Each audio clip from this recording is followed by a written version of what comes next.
Did you know the average medieval peasant worked fewer hours per year than the average American does today? They had around 8 weeks of holidays for various feasts and celebrations. Yet, we think of them as poor and ourselves as rich. What if their definition of wealth was just different? What if their financial common sense, born from a world without credit cards or stock markets, holds secrets we've forgotten? We chased numbers on a screen, but they held their wealth in their hands, in their soil, and in their community. Could a 14th century farmer teach a 21st century software engineer anything about money?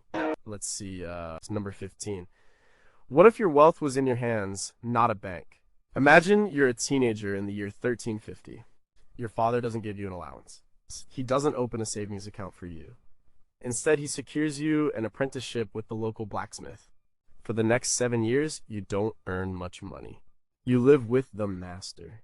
You sweep the floors. You manage the fire. You learn. You learn how to shape metal. You learn how to fix a plow. You learn how to shoe a horse. By the time you are a man, you don't have a diploma. You have a skill.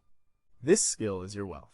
It's more real than gold coins, which can be stolen or devalued. It's more reliable than a lord's promise, which can be broken. Your skill is your 400 and wonk, your emergency fund, and your income stream all rolled into one. No matter where you go, as long as people need things made of metal, you can eat. You are financially secure. This was the medieval understanding of wealth. It was tangible. It was productive. The Domesday Book, a massive survey of England completed in 1086 for William the Conqueror, wasn't just a list of who owned what land. It was an inventory of productive capacity. It listed mills, plows, livestock, and people with specific skills. Wealth wasn't an abstract number. It was the ability to create value. A man who could build a watertight barrel or weave a strong piece of cloth was a wealthy man. His human capital was his primary asset. The guild system, which flourished from the 11th century onwards, was built entirely on this idea.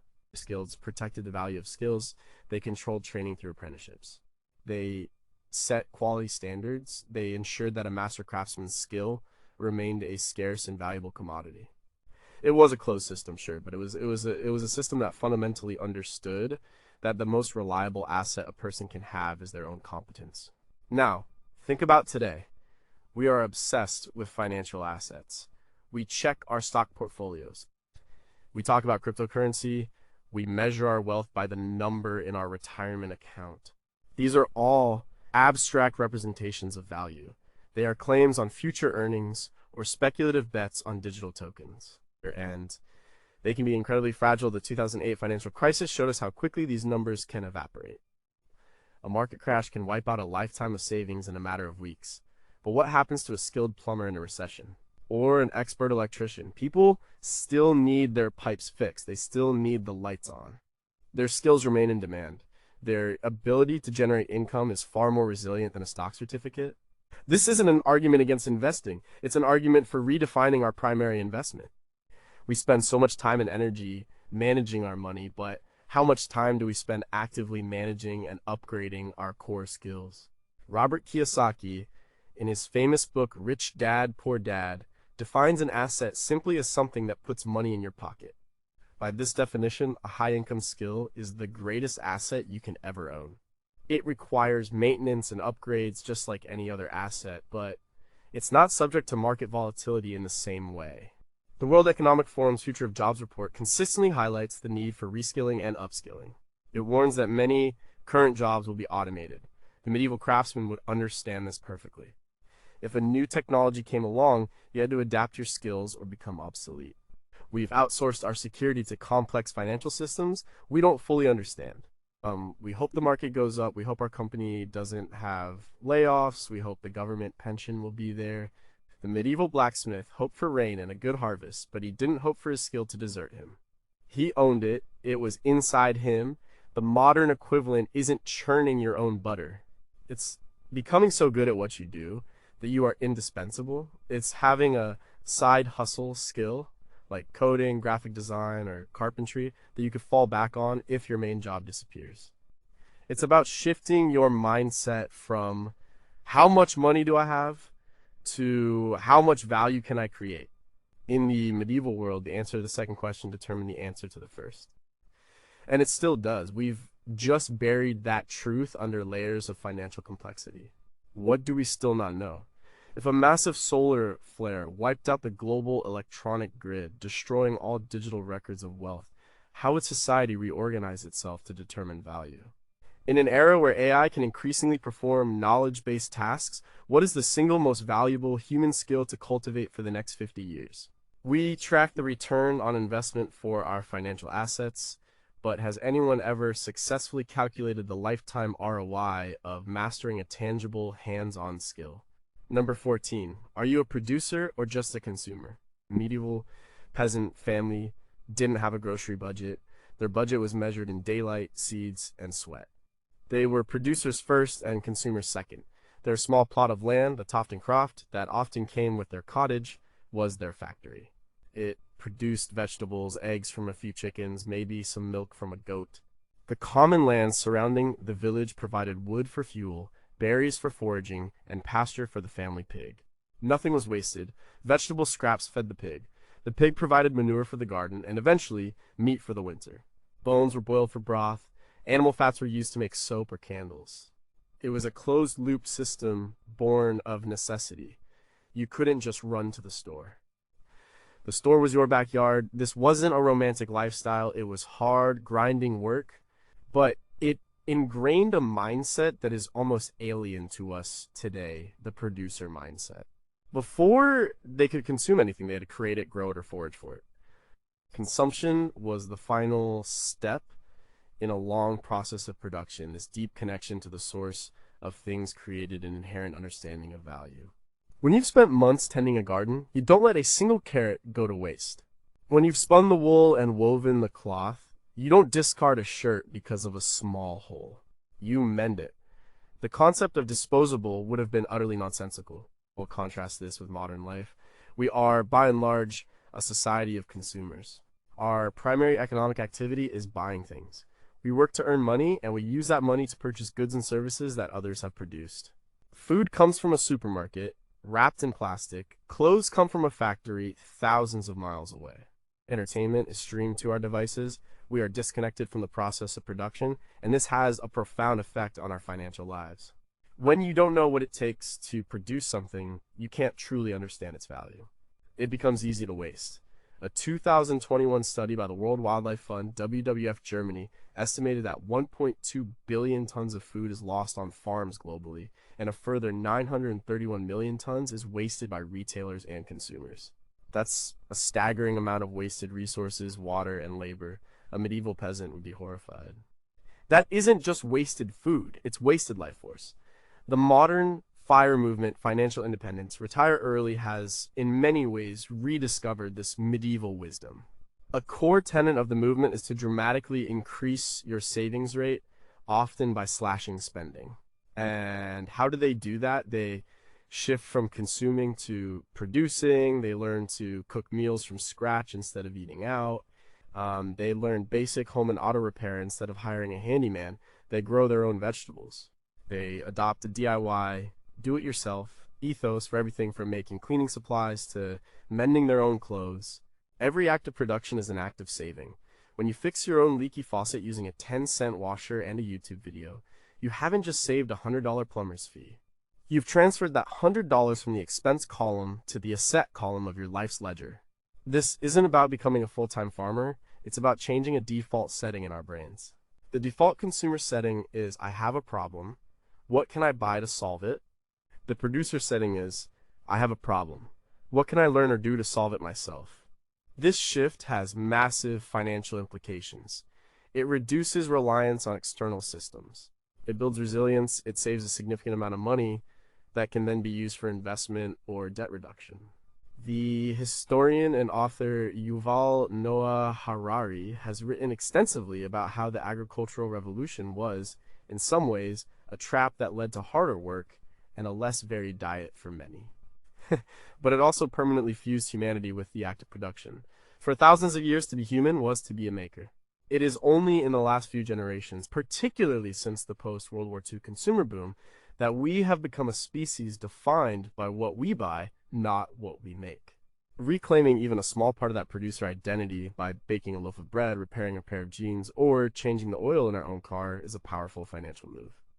It's a quiet rebellion against a culture that constantly tells us the solution to every problem is to buy something new. What do we still not know? If the average household shifted just 10% of its consumption back to production, e.g., growing food, mending clothes, what would be the cumulative impact on global supply chains and CO2 emissions? Is there a measurable psychological difference in the sense of ownership and value we place on an object we have made or repaired ourselves versus one we have purchased? As our world becomes more digital and less physical, are we at risk of losing the fundamental problem-solving skills that come from hands-on production? And what would be the long-term cost of that? Number 13 is your community, your best insurance policy. If a medieval stonemason fell from a scaffold and broke his leg, he couldn't call his disability insurance provider. There was no workers' compensation, there was no government social safety net. So what happened? In many cases, his guild stepped in. The Stonemasons Guild was more than just a professional organization. It was a brotherhood, members paid dues, and that money formed a common chest. This chest would be used to support the injured mason and his family. They would provide a weekly stipend, cover funeral expenses if he died, and even help his widow and children. This was their insurance. It was a system of formalized mutual aid, built on trust and shared interest. This principle extended beyond the guilds. A typical medieval village operated on a system of reciprocal obligation. Neighbors helped each other during the harvest. If a family's ox died, the village might pool resources to help them buy a new one. This wasn't just charity, it was a pragmatic survival strategy. Everyone knew they could be the next one to face a crisis. Helping your neighbor today was an investment in your own future security. This social fabric was the primary insurance policy for the vast majority of people. The church also played a massive role, collecting tithes of tax, usually 10% of produce, and redistributing some of it to the poor, the sick, and the widowed. But the most immediate and reliable safety net was the person living next door. The English legal historian Frederick William Maitland famously wrote about the intricate web of duties and services that bound medieval communities together. This web was their wealth. Today, we have professionalized and depersonalized this function. We pay premiums to massive, faceless insurance corporations. We pay taxes to a distant government that administers Social Security and unemployment benefits. These systems are incredibly important and provide a level of security unimaginable in the medieval era. But what have we lost in the process? We have traded community connection for bureaucratic efficiency. When a crisis hits, our first instinct is no longer to call a neighbor, it's to call an 800 number and file a claim. We have financialized our safety net. The research of sociologist Robert Putnam, in his seminal 2000 book Bowling Alone: The Collapse and Revival of American Community, documents the steep decline in civic engagement and social capital in the United States over the last several decades. We belong to fewer groups, know our neighbors less, and spend more time alone. This has a hidden financial cost. A strong community provides services that we would otherwise have to pay for. Neighbors can watch your kids for an hour, saving you babysitter fees. A friend can give you a ride to the airport, saving you a taxi fare. A community can start a tool lending library, so you don't have to buy a lawnmower you only use twice a month. These small exchanges, multiplied over a lifetime, add up to significant savings. More importantly, a strong community provides resilience in a major crisis. After a natural disaster, the first responders are almost always neighbors helping neighbors. Crowdfunding platforms like GoFundMe have become a de facto digitized version of the medieval community's support system, where people pool resources to help someone facing a medical emergency or a house fire. But these are often reactive and dependent on the viral nature of a story. A real physical community provides proactive, ongoing support. Think about informal arrangements like babysitting co-ops or meal trains for families with a new baby. These are modern-day guilds, small-scale systems of mutual aid that strengthen both social bonds and personal finances. The medieval peasant understood that his greatest asset wasn't his pig or his plot of land. It was his standing in the village. A good reputation and strong relationships were the ultimate insurance policy, because when everything else failed, it was people who would save you. We've built towering financial institutions to replace that, but We've forgotten that the, original system was not just cheaper, but often more effective. What do we still not know? Is it possible to quantify the financial value of social capital? For example, how much is having three trusted neighbors who you can call in an emergency actually worth in dollar terms over a lifetime? As remote work becomes more common and neighborhood ties weaken, what new forms of digital guilds or online communities will emerge to provide the mutual support humans have always relied on? Could a system of community insurance, where a small neighborhood pools funds to cover minor emergencies for its members, ever compete with or supplement traditional insurance models? Number 12. Why did they fear debt more than death? In the medieval world, debt was not a financial tool, it was a moral failing. For centuries, the Catholic Church, the most powerful institution in Europe, forbade usury. Usury was the practice of charging interest on a loan. Based on biblical passages that condemned the practice, influential theologians like Thomas Aquinas argued that charging interest was a sin.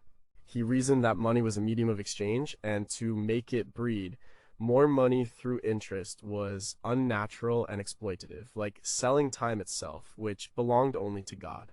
This wasn't just an abstract theological debate. It shaped the entire financial landscape. Kings and nobles might borrow from specific banking families like the Medici in Florence, who found clever ways around the usury laws, but for the common person, borrowing money at interest was associated with sin, shame, and ruin. When a peasant needed to borrow, it wasn't to buy a new cart or to leverage an asset. It was usually out of desperation after a failed harvest or a family illness. They would borrow seed or grain from their lord or a wealthy neighbor to be paid back with a significant portion of the next harvest. This wasn't a bank loan, it was a path to serfdom.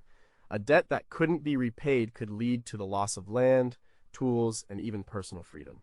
Debt was a trap, a one-way ticket to the bottom of the rigid feudal hierarchy. Dante's Inferno, written in the early 14th century, places usurers in the seventh circle of hell, a place of eternal torment. This cultural and religious prohibition against interest-bearing debt created a powerful, deeply ingrained fear of borrowing. Fast forward to today, our entire economy is built on debt. We are encouraged to go into debt from a young age. Student loans to get an education, mortgages to buy a house, car loans to get to work, and credit cards for daily purchases. The language has changed. Debt is now leverage. A credit score, which is essentially a measure of your reliability as a debtor, is a key to modern life. We've transformed a moral hazard into a financial necessity, but has the fundamental nature of debt really changed? The numbers suggest it hasn't. According to the Federal Reserve Bank of New York, as of early 2023, total household debt in the United States reached a record $17.05 trillion, where credit card debt alone surpassed $986 billion. For millions of people, debt is not a tool for building wealth, it is a source of profound stress and a major obstacle to financial security. A 2021 study published in the journal Social Science and Medicine found a strong link between unsecured debt like credit card debt and poor mental health, including depression and anxiety. The medieval peasant feared debt because it could lead to the loss of his land and liberty. The modern worker fears debt because it can lead to a cycle of minimum payments, garnished wages, and the psychological weight of owing someone else your future. The trap is the same, only the materials have changed. Financial gurus like Dave Ramsey have built empires by tapping into this ancient wisdom. His debt snowball method is a simple, behavioral approach to getting out of debt. It's not always the most mathematically optimal method, but it's effective because it focuses on the psychological win of paying off a single debt, which builds momentum. It treats debt not as a math problem, but as a behavioral problem, a moral struggle even. This resonates with people because, deep down, I think we still feel the medieval suspicion of it. We know it's not just a number on a statement, it's a claim on our future labor. It's a form of bondage. The medieval church might have been wrong about the specific economics of interest, but they were right about the human cost of widespread indebtedness. They saw it as a corrosive force that destroyed individuals and communities. We call it an engine of economic growth, but for too many, it remains a fast road to ruin. What do we still not know? If charging interest had remained a culturally taboo practice, what alternative economic models might have developed in the Western world? What is the precise neurological and psychological impact of carrying long-term, high-interest debt, And does it permanently alter our capacity for risk assessment and long-term planning? Could a modern society function without consumer credit, and what would the transition to such a system look like? Or number 11, do you own your stuff or does it own you? A medieval peasant owned very little. A typical family might have a simple wooden table, a few stools, a chest for their belongings, some iron cooking pots, and the clothes on their backs. Their tools, a scythe, an axe, a plow were their most valuable possessions. There was no concept of clutter. Every single object had a specific, practical purpose. Ownership was simple and direct. Possessions were a means to an end, survival and production. They served the owner. The idea that the owner could become a servant to their possessions would have seemed absurd. This wasn't a choice, it was a reality dictated by poverty and the difficulty of acquiring goods. Everything had to be made by hand. A simple clay pot took time and skill. A woolen tunic represented hours of spinning and weaving. Because objects were so hard to come by, they were valued and cared for. They were passed down through generations. A good iron pot could be a family heirloom. This scarcity created a clear hierarchy. People were more important than things. Things were tools to help people live. Our world is the complete opposite. We live in an age of unprecedented material abundance. With a few clicks, we can have almost anything delivered to our door. This convenience has come at a cost. We've inverted the relationship with our possessions. Now our stuff owns us. We work long hours at jobs we may not like to earn money to buy things we don't need. And then we have to work longer to pay for a bigger house to store all that stuff. We pay for insurance on it. We spend our weekends cleaning and organizing it. And we feel stress and anxiety about it. The French philosopher Denis Diderot described this phenomenon in the 18th century. After receiving a beautiful new scarlet dressing gown as a gift, he found that his old, worn furniture no longer seemed to fit. He replaced his chair, then his desk, then his rug. One by one, he replaced his old, comfortable possessions with new, more luxurious ones that matched the gown. This spiraling consumption, where one new purchase triggers a chain reaction of other purchases, is now known as the Diderot effect. The modern minimalist movement is a direct rebellion against this. People like Joshua Fields Milburn and Ryan Nicodemus, known as the minimalists, advocate for a life with fewer possessions.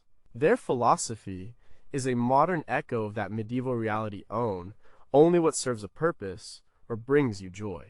By getting rid of the excess, the clothes you never wear, the kitchen gadgets you use once, the boxes of old papers in the garage, you reclaim the resources. That stuff was consuming your money, your time, and your mental energy. It's about making your possessions serve you again, instead of the other way around. Studies in psychology have shown a link between materialism and lower levels of well-being. A 2014 paper in the Journal of Positive Psychology reviewed multiple studies and found that people who prioritize wealth and possessions tend to report less happiness and more depression. The medieval peasant's sparse home was a result of necessity, not a philosophical choice. But it enforced a financial discipline that we struggle to find. They lived well below their means because they had no other option.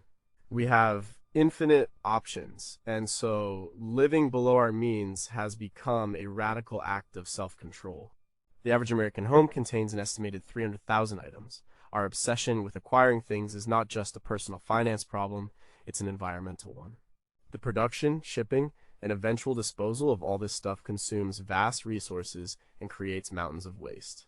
A medieval family's annual trash might fit in a small basket. Our modern trash footprint is orders of magnitude larger. By owning less, we not only free up our own financial and mental resources, but we also reduce our burden on the planet. The medieval peasant knew that every object had a cost in labor. We've forgotten that every object also has a cost in attention, space, and freedom. What do we still not know? Is there a specific clutter threshold in a home beyond which the psychological costs of ownership, stress, anxiety begin to outweigh the practical benefits of the possessions? How much of modern consumer spending is driven by the Diderot effect? And could interruption technologies be designed to break these consumption chain reactions?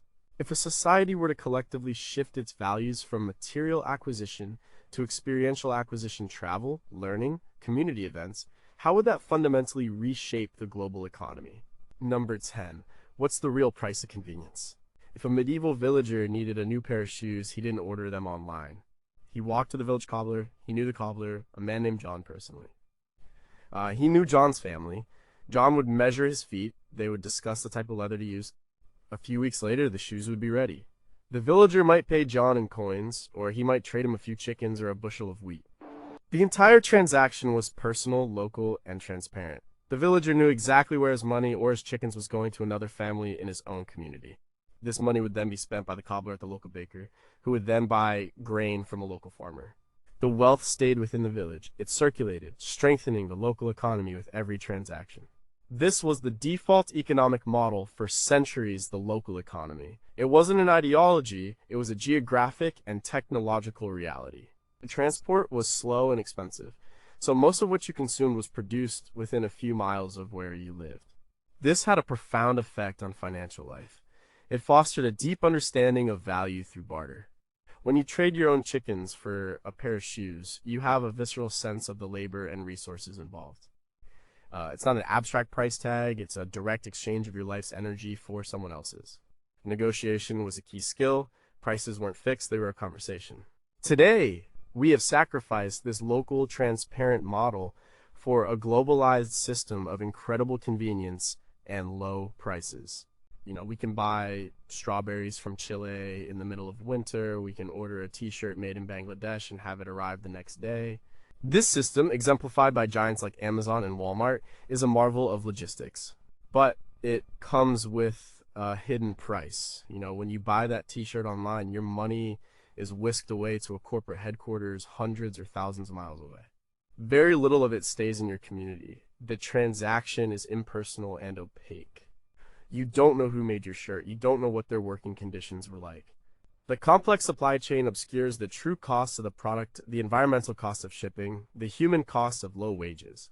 There's a growing movement to reclaim some of the benefits of the medieval local economy. The buy local movement encourages consumers to support independent businesses in their own communities. Farmers markets are a perfect modern example of the medieval marketplace. You meet the person who grew your food.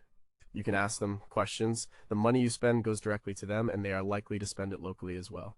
And studies have shown this has a real impact. A 2012 study by the firm Civic Economics found that for every $100 spent at a local independent business, $68 remained in the local economy, compared to just $43 for a national chain. The local business uses local accountants, local printers, and local suppliers. The money recirculates. Bartering is also making a comeback, especially in online communities and local networks. People are trading skills from an hour of web design for a tax consultation or gardening help in exchange for music lessons. This revives the medieval understanding of value as something more than just cash. It's a way of building community and saving money simultaneously. The price of convenience is often the loss of connection, transparency, and local economic resilience. We save a few dollars on a mass-produced item, but we contribute to the hollowing out of our own main streets and the weakening of our community's economic fabric. The medieval shopper didn't have a choice but to shop local. We do have a choice. And choosing to spend a bit more time and money to support a local producer is an investment in the financial health of our own neighborhood. It's a recognition that the cheapest price isn't always the best value. What do we still not know?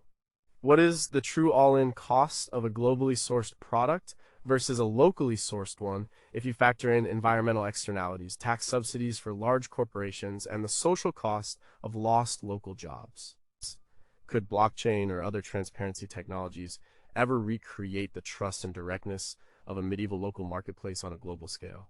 If a major city were to be cut off from global supply chains for a month, what percentage of its essential needs, food, energy, goods, could it currently meet from its own local economy? And number 9, are you planting seeds for next year or just for tonight's dinner? The entire life of a medieval peasant was governed by long-term thinking. This wasn't a choice, it was the law of the harvest.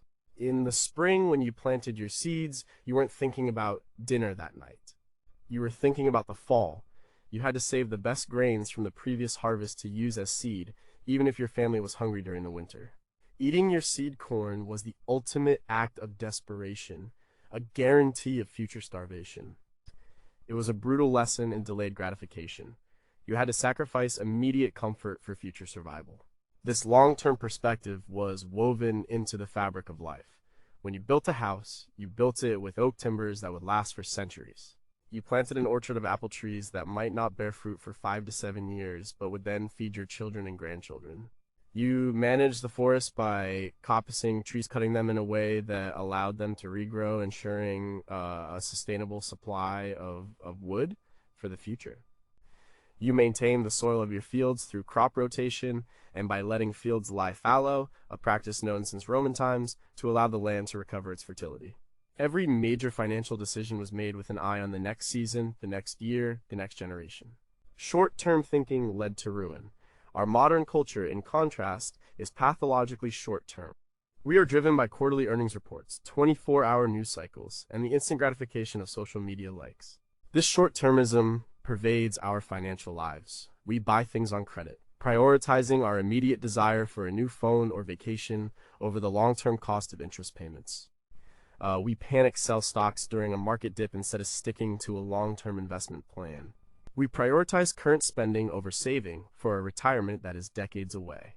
A 2022 report from the financial services company Northwestern Mutual found that 60% of U.S. adults feel their financial planning needs improvement. The seed corn of our time is the money we could be investing for our future, and we are often tempted to consume it now. The concept of time preference in economics describes this phenomenon. People generally prefer to have a good thing now rather than later. A medieval peasant had a necessarily low time preference. He was forced to value the future heavily. Modern society, with its relative stability and abundance, encourages a high time preference. We want it now. But the fundamental principles of wealth building haven't changed. They still require a long-term perspective.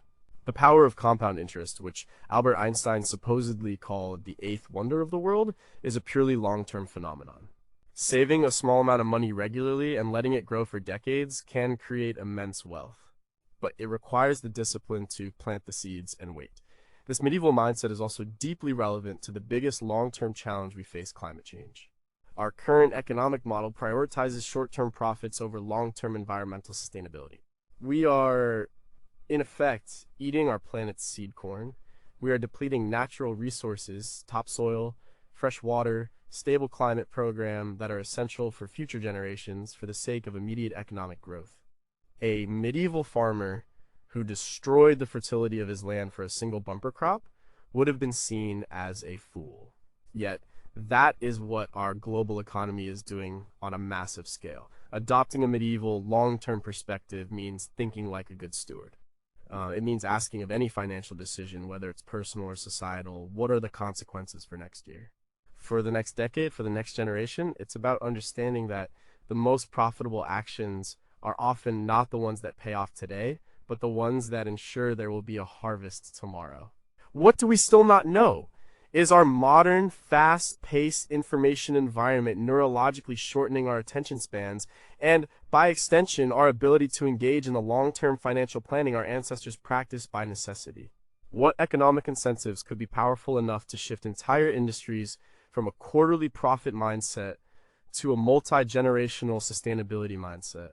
If we could precisely measure the future value of natural capital like clean air and stable coastlines, how would it change our current calculations of corporate and national GDP? Number 8, how many streams of income do you have? The medieval peasant is often pictured as just a farmer toiling away in the fields. But that's an incomplete picture. Survival often depended on having multiple sources of income, however small.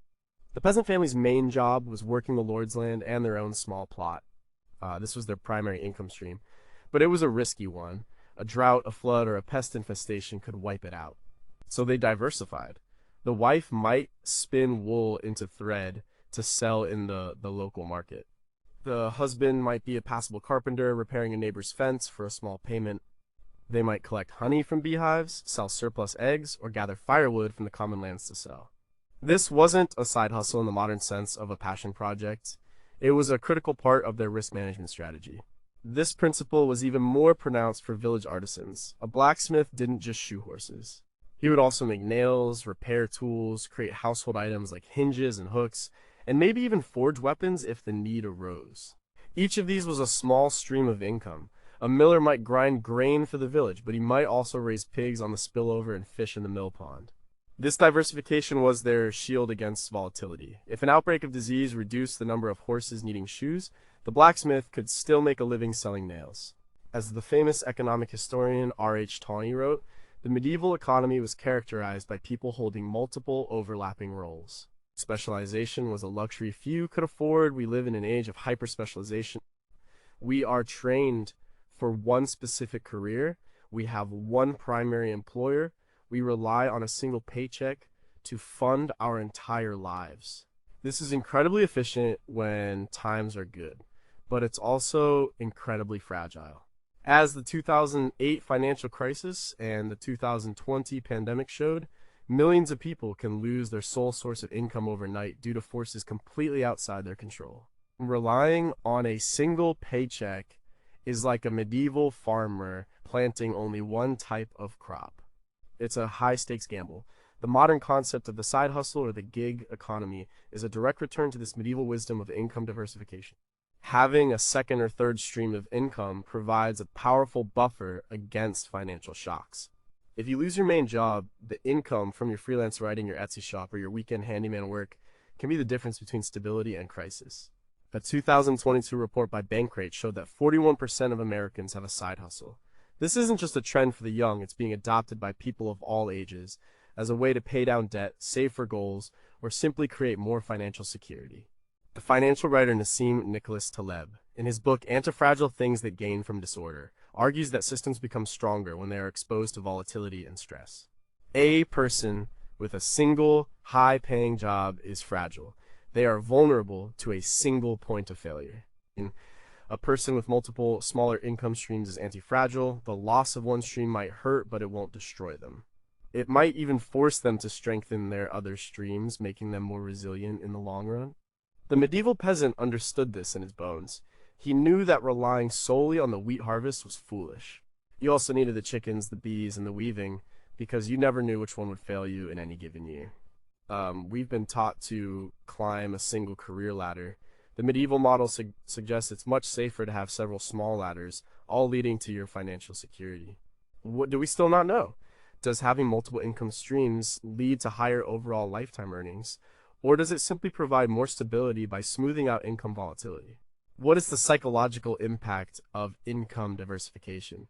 Does it reduce financial anxiety even if the total income is the same as a single source income? As AI and automation threaten more specialized jobs, will a portfolio of multiple small jobs and skills become the dominant career model of the future? And what would that mean for things like benefits and retirement planning? Number 7 is new, always better than mended. In the medieval world, throwing something away was a luxury almost no one could afford.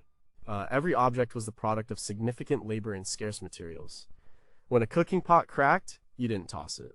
You took it to the tinker, a traveling repairman who would patch the hole. When a shirt ripped, it was patched. When it became too warm to patch, it was cut up into rags for cleaning. When the rags were used up, they might be used as tinder for a fire. Every item was used until its physical matter could no longer perform a function. This was the ultimate circular economy born not of environmentalism but of sheer necessity. The concept of new was rare and special. A new piece of clothing or a new tool was a major investment, an event to be marked. Because items were expected to last a lifetime, they were built to be repairable. A wooden chair could have a new leg fitted, a pair of shoes could be resoled multiple times. The skill of mending was as important as the skill of making. A woman who was a skilled seamstress able to patch and reinforce clothing to extend its life was a huge asset to her household. This wasn't just about saving money, it was the only way to live. There was no alternative. The idea of fast fashion or planned obsolescence would have been incomprehensible. Why would anyone deliberately make something that was designed to fall apart? Our modern economy is built on the exact opposite principle. It is a linear economy of take, make, dispose. We extract resources, manufacture products, and then throw them away after a short period of use. Planned obsolescence, a concept that began to take hold in the 1920s and 1930s, is now a standard business practice.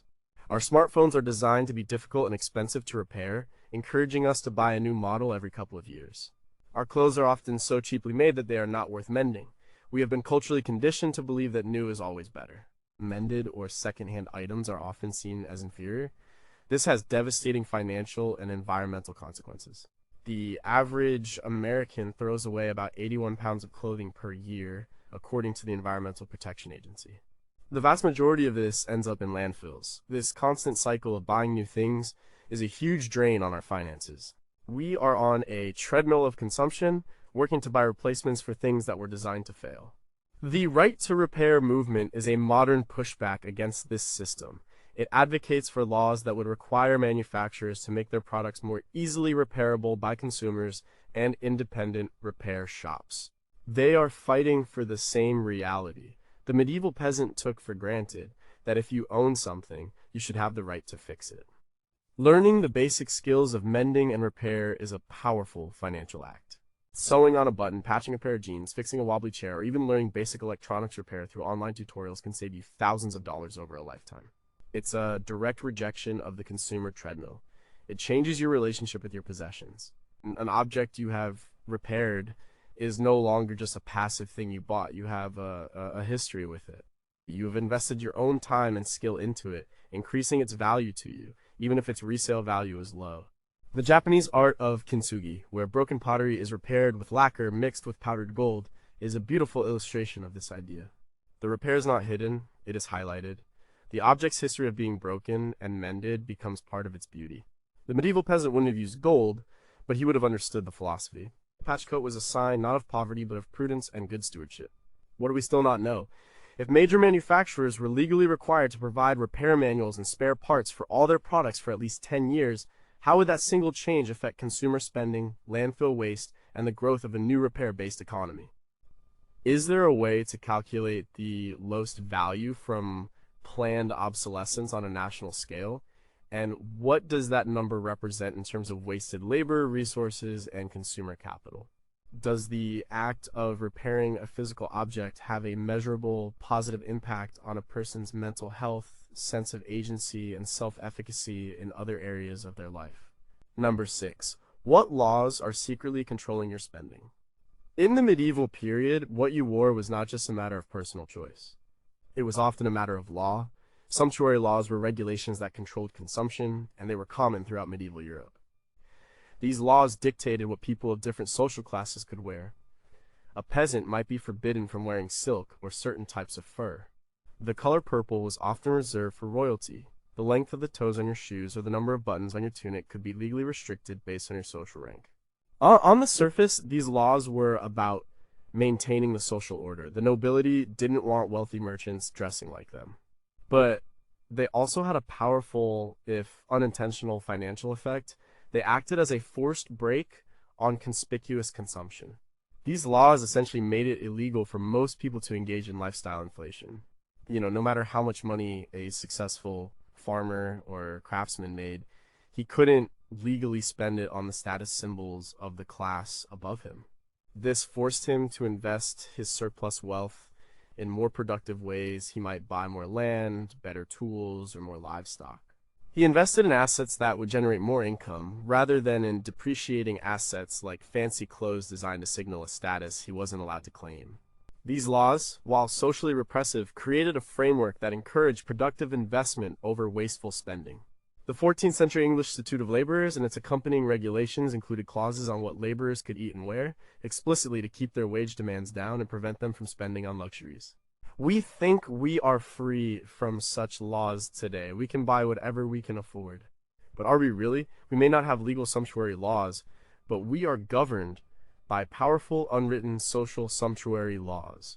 The pressure to keep up with the Joneses is a modern, invisible version of these old regulations. We feel compelled to buy a certain type of car, live in a certain type of neighborhood, and wear certain brands of clothes to signal our social standing. These social norms dictate our spending far more than we'd like to admit. They create a powerful pressure for lifestyle inflation, where our spending rises to match or even exceed our income. The sociologist Thorstein Veblen coined the term conspicuous consumption in his 1899 book, The Theory of the Leisure Class.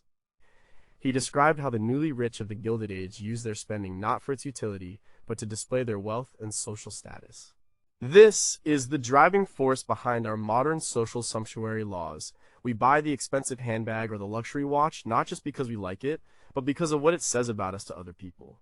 This is an incredibly expensive game. Unlike the medieval peasant who was legally blocked from playing, we are socially coerced into participating. Refusing to play by driving an old car, living in a smaller house than you can afford, or ignoring fashion trends is seen as eccentric or even a sign of failure. Breaking free from these unwritten laws is one of the most powerful financial moves you can make. It requires consciously recognizing the social pressures and deciding not to participate. This is the core philosophy of books like The Millionaire Next Door by Thomas J. Stanley and William D. Danko. They found that most self-made millionaires don't look like the media's portrayal of the rich. They don't drive fancy cars or wear designer clothes. They live modest lifestyles and invest their money productively, just as the medieval peasant was forced to do by law. They have chosen to be stealth wealthy. They have made a deliberate choice to ignore the social pressure to display their wealth. The medieval sumptuary laws were a cage, but in a strange way, they protected people from their own worst impulses. Today, the cage is gone, but the impulses are stronger than ever, amplified by advertising and social media. We have to build our own cage of financial discipline to protect ourselves. What do we still not know? In an age of social media, where curated displays of wealth are constant, what is the measurable financial cost of Instagram-driven, conspicuous consumption on the savings rates of young adults? Could a modern, voluntary, sumptuary movement gain traction where communities or social groups agree to common sense limits on status spending to reduce social pressure and increase collective savings? How much of the brand premium we pay for luxury goods is a rational purchase of quality, and how much is a purely social signal, and has this ratio changed over time? Number 5, are you saving for a purpose or just saving? For a medieval family, saving was never an abstract concept. They didn't save for retirement or for a vague rainy day. They saved for specific, tangible, and often life-altering goals. A young man didn't just put aside money, he saved to pay the fee to enter a guild and become a master craftsman. A family saved to accumulate a dowry for their daughter, which was essential for her to make a good marriage and secure her future. They saved to buy a specific piece of land that had come up for sale next to their own. They saved to make a pilgrimage to a holy shrine, a journey that could take months and cost a small fortune, but was believed to secure their spiritual salvation. Every act of saving was directly linked to a powerful, motivating goal. The goal was the engine of the save. This made the act of saving much easier. When you were tempted to spend a few extra coins at the market, you could visualize the goal, your daughter's future, your own workshop, your journey to Canterbury. The trade-off was clear and immediate. This goal-oriented saving was concrete. You knew how much a dowry needed to be. You knew the price of the piece of land. You had a target, you saved until you reached it, then you deployed the capital to achieve the goal. It was an active, purposeful process. Today, we are often told to save 15% of our income for retirement. For a 25-year-old, retirement is a vague, distant concept, perhaps 40 years in the future. It's hard to feel motivated by a goal so far away and so abstract. This is why so many people struggle to save consistently. The link between the daily sacrifice and the future reward is too weak. The modern financial advice to pay yourself first and automate savings is an attempt to get around this motivation problem. By making saving automatic, we don't have to rely on willpower. It's a clever hack, but it doesn't address the underlying psychological issue. We are saving, but do we really know what for? Behavioral economics has shown how powerful specific goals can be. A 2011 study by researchers at the Common Sense Lab, led by Dan Ariely, found that people were more likely to save money when they were shown a picture of their child and asked to save for that child's future, as opposed to just being asked to save for the future. The emotional connection to a specific goal makes all the difference. This is the medieval model. They were saving for a person, their daughter, a tangible asset of field, or a profound experience of pilgrimage. We can apply this ancient wisdom directly to our own finances. Instead of having one giant, undifferentiated savings account, we can create multiple named savings buckets. Instead of a general savings account, we can have a new car fund, a down payment for house fund, and a trip to Japan fund. Many modern banking apps are designed to facilitate this. By naming your goals and tracking your progress toward each one, you replicate the psychological motivation of the medieval saver. You're no longer just putting money away, you're building your daughter's dowry. You're saving for your pilgrimage. The act of saving becomes a story you tell yourself, a story with a clear and satisfying ending. It transforms saving from a chore into an act of creation. You are actively building the future you want, one specific, tangible goal at a time.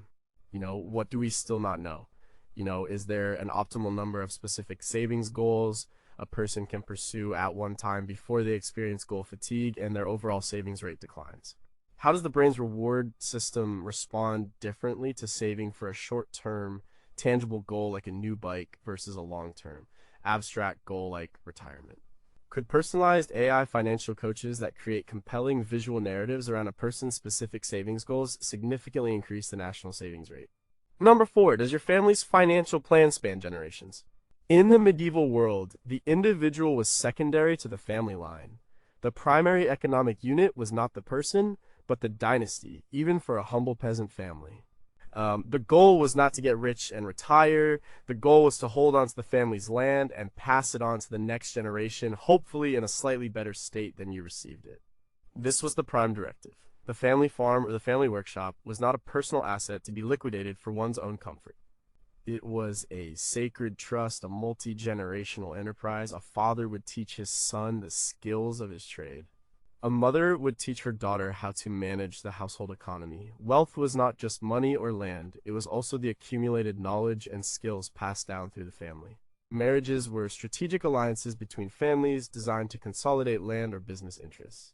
Wills and inheritance were not about dividing up assets, but about ensuring the smooth transfer of the family's core productive asset to the heir who was best able to manage it.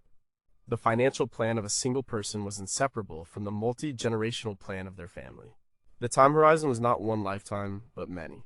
The great cathedrals of Europe, which took centuries to build, are a testament to this long-term generational thinking. The man who laid the foundation knew he would never see the spire completed, but he worked for his children and grandchildren who would. We live in a much more individualistic age. We are encouraged to leave home, find our own path, and make our own fortune. Our financial planning is intensely personal. We focus on our own retirement, our own mortgage, our own investment portfolio. The idea of subordinating our personal financial goals to a multi-generational family plan can seem archaic, even stifling. Yet, some of the wealthiest families in the world still operate on the medieval dynastic model. They think in terms of generations. They establish trusts and family offices to manage and preserve wealth for the long term. They focus on instilling financial literacy and a sense of stewardship in their children. They are playing a different game, a longer game. For most of us, this doesn't mean setting up a family dynasty, but it does mean thinking beyond our own lifespan. It means having open and honest conversations with our family about money. It means creating a will and an estate plan, not just to distribute our assets, but to pass on our values. It means teaching our children about money not as a taboo subject, but as a practical life skill, the way a medieval father would teach his son to plow a field. A study by researchers at North Carolina State University found that a key factor in successful multi-generational farms was the transfer of knowledge and values, not just the transfer of assets. The financial capital was useless without the human capital to manage it. This generational mindset also changes how we think about assets. A short-term thinker buys a flashy car that will depreciate to zero. A long-term generational thinker might invest in a piece of land, a high-quality piece of art, or a blue-chip stock portfolio that can be passed down. They might invest heavily in their children's education, seeing it as the most important asset they can give them. They see their own life not as a self-contained story, but as one chapter in a much longer book. The medieval peasant had little choice but to adopt this mindset. For us, it is a conscious choice. It is the choice to see our financial lives not as a sprint to our own finish line, but as one leg in a much longer relay race. It is about planting trees whose shade we know we will never sit in. What do we still not know? What are the specific practices and communication patterns of families who have successfully preserved both their financial wealth and their family harmony over multiple generations, and can these be taught? Does the decline of multi-generational households and the rise of individualism have a measurable negative impact on a nation's overall household savings rate? In an era of rapid technological and social change, is the very concept of a long-term, multi-generational financial plan becoming obsolete, or is it more important than ever? Number 3. Could you survive a total economic collapse? Imagine a medieval peasant living in the year 1348. The Black Death arrives in his village. Within a few years, it will wipe out between 30% and 50% of Europe's population. This is a societal and economic collapse on an unimaginable scale. Lords are desperate for laborers. Fields lie fallow. The old feudal order is shaken to its core. And yet, for the peasant who survived, what did he still have? He still had his skills. He knew how to grow food, how to build a shelter, how to fix a tool. He owned a few tangible assets with his cow, his pots, his axe that were still useful. His wealth was not in a currency that could hyperinflate or a system that could collapse. His wealth was real, it was tangible and practical, he could survive. This is the ultimate stress test for any financial plan. If the entire system that supports you, the banks, the markets, the government, the supply chains, were to disappear overnight, what would you have left? The medieval person's assets were, by their very nature, collapse-proof. Land, tools, livestock, and practical skills retain their intrinsic value regardless of what is happening in the wider economy. A bag of gold coins might be valuable, but an axe is useful. In a true crisis, usefulness is the only currency that matters. Our modern financial system is a tower of abstractions. Our wealth is stored as digital entries on a bank server. Our retirement funds are tied up in complex financial instruments that we don't understand. We rely on a global network of just-in-time delivery to stock our grocery stores. This system is incredibly efficient, but it is also brittle. It has many single points of failure. A widespread power outage, a sophisticated cyber attack, a major geopolitical conflict, or a severe pandemic could bring it to its knees. This isn't about becoming a paranoid doomsday prepper.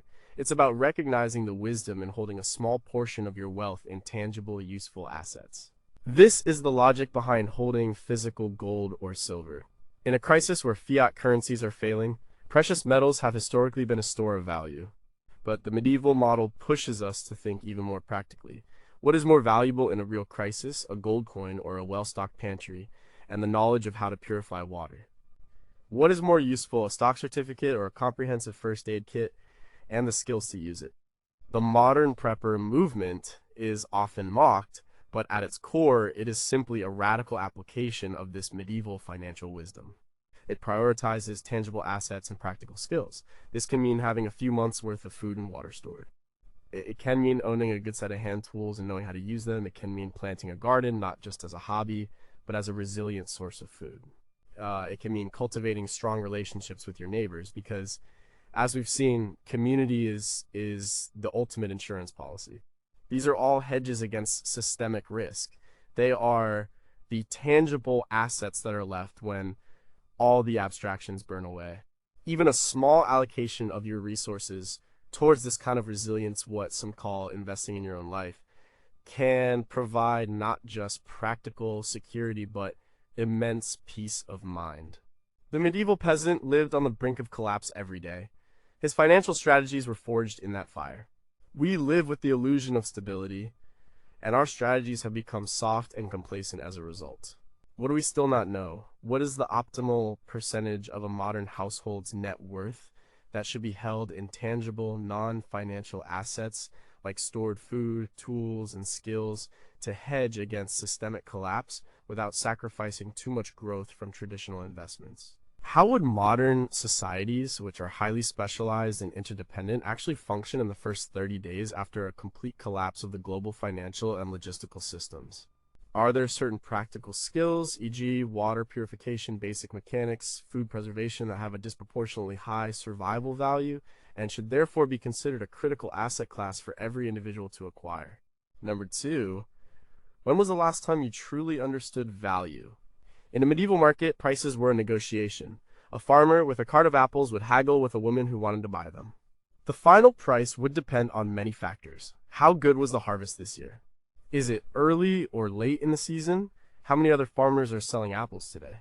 The price was not a fixed number printed on a sticker. It was a dynamic outcome of a human interaction. This process forced both the buyer and the seller to have a deep, intuitive understanding of value. More importantly, much of the economy ran on barter. A miller might grind a farmer's grain in exchange for a portion of the flour. A blacksmith might repair a plow in exchange for a side of bacon. This direct exchange of goods and services creates an unshakable understanding of what things are worth in terms of labor and resources. When you trade a pig that you spent 6 months raising for a new set of wheels for your cart, You understand the value of those wheels in a way that is impossible when you just tap a credit card. You are trading your time, your sweat, and your skill directly for someone else's. The value is not an abstract number. It's a tangible reality. The medieval economy was a high-context world where value was constantly being assessed and negotiated. We live in a low-context world of fixed prices and abstract money. We have lost our intuitive feel for value. When we buy a cup of coffee for $5, what does that $5 represent? How many minutes of our work did it take to earn it? What are the raw costs of the beans, the milk, the cup, the labor? We don't know. The price tag obscures the real value. Money is an amazing technology for facilitating exchange, but it also acts as a buffer, a layer of abstraction that separates us from the true cost and value of the things we buy. This price illiteracy makes us vulnerable to all sorts of financial mistakes. We are swayed by marketing that creates perceived value where there is little real value. We buy things because they are on sale without considering if we would have wanted them at their original price. We lose track of small recurring expenses because the individual price seems low without realizing the cumulative value we are giving away. The financial author Vicki Robin, in her book Your Money or Your Life, introduced a powerful exercise to combat this. She teaches people to calculate their real hourly wage after accounting for taxes, commuting costs, work-related expenses, etc., and then to translate every purchase into the hours of life energy it costs them. That $5 coffee might actually cost you 15 minutes of your life. Is it worth it? This calculation is a modern way to recreate the medieval barter mindset. It forces you to ask, am I willing to trade this much of my life for this item? Reconnecting with real value can be a revolutionary act. It can mean participating in a barter network or a local time bank. It can mean taking on a DIY project to truly understand the labor involved in building something. It can mean growing some of your own food to feel the connection between a seed and a meal. It is about piercing the veil of price and seeing the underlying reality of labor, resources, and skill. The medieval peasant had this understanding by default. We have to fight to reclaim it. But doing so is a crucial step towards making conscious, deliberate financial choices rather than just reacting to the prices that are presented to us.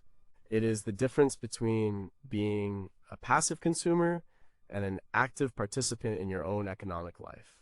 What do we still not know? If a life energy cost, calculated based on an individual's real hourly wage, were displayed next to the monetary price of every product, how would it change consumer purchasing behavior on a mass scale? Has the ease of digital and credit card payments, which don't feel like real money, measurably diminished our ability to intuitively assess value compared to previous generations who primarily used physical cash? Could a society function on a large scale, technology-enabled barter system, and what would be the economic and social advantages and disadvantages of such a system? Number one, if everything vanished, what would you have left? This is the ultimate medieval question. It strips away all the complexities of modern finance and gets to the absolute core of what constitutes real wealth. Imagine everything you associate with your financial life is gone. The stock market has vanished. The banks are empty buildings. Your currency is worthless paper. Your house, your car, your possessions, all gone. What do you have left? A medieval person's answer would be simple and immediate. I have my health and my strength, I have my skills, I know how to farm, how to build, how to weave. And I have my reputation and my relationships within my community. This was the bedrock of their existence. How? It was the wealth that could not be taken away. This was their true net worth. This final essential lesson underpins all the others. It is the understanding that financial assets are just claims on real value. They are not the real value themselves. The real value lies in human capital, your skills and knowledge, social capital, your community and relationships, and tangible productive assets, tools, land. Our modern financial system has become so complex and so abstract that we have forgotten this. We have come to believe that the numbers on the screen are the wealth itself. The medieval world, in its brutal simplicity, never allowed for that delusion. And when we talk about skills, we're talking about the blacksmith's ability to shape metal. When we talk about living below our means and avoiding waste, we're talking about the peasant's instinct to mend the shirt and save the seed corn. When we talk about community as insurance, we're talking about the guild supporting the injured mason. When we talk about long-term thinking, we're talking about the farmer planting an orchard for his grandchildren. Each of the preceding tips is just one facet of this single core idea: true wealth is resilience. It is the ability to produce value and to weather storms independent of any particular financial system. How do we build this kind of fundamental wealth today? We invest in ourselves. We learn new practical skills. We take care of our physical and mental health. We build strong, genuine relationships with our family, friends, and neighbors. We build a reputation for being reliable, trustworthy, and helpful. These are the assets with the highest possible return. They don't show up on a balance sheet, but they are what will carry you through any crisis, whether it's a personal job loss or a global economic meltdown. The ancient Greek philosopher Zeno, the founder of Stoicism, understood this. After losing all his worldly possessions in a shipwreck, he reportedly said, "Fortune has commanded me to be a philosopher with less impediment." He recognized that his true wealth, his mind, his character, his knowledge was untouched. We spend our lives accumulating things. We work to get a bigger number in our bank account. The medieval perspective asks us to spend just as much time and energy on a different kind of accumulation, the accumulation of competence, character, and community. Because in the end, that is all there truly is. If everything vanished tomorrow, your portfolio would be zero. But your ability to solve problems, to help others, and to persuade them to help you would be priceless. That is the final and most profound financial lesson from the Middle Ages. The ultimate asset is you. What do we still not know? Is it possible to create a new, universally accepted measure of net worth that incorporates non-financial assets like skill levels, community trust, and physical health? And what would such a metric look like?